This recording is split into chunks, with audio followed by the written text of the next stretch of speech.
Tovuzun futbol azarkeşləri nə üçünsə Rəşad Sadıxovu hədəf seçiblər.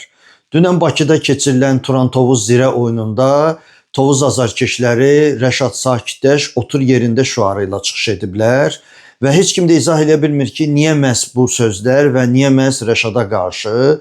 Hər halda belə deyim, azarkeşlər öz istəklərinə nail olublar. Turan-Tovuz 2-0 hesabı ilə qalib gəlib 3-cü yerə qalxıb.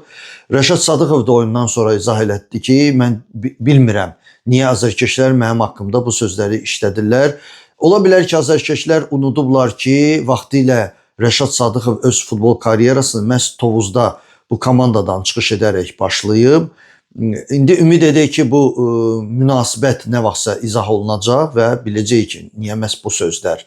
Və ola bilər həmçinin də ki, Tovuzun azarkeşləri belə deyək, əsas 3-cü yer uğrunda mübarizə edərkən əsas rəqib sayılan Zirəyə təsir edirlər. Amma unutmasınlar ki, aşağıda Sumqayıt, Araz Naxçıvan, Neftçi klubları da var və onlar da 3-cü yer uğrunda mübarizəyə girişəcəklər.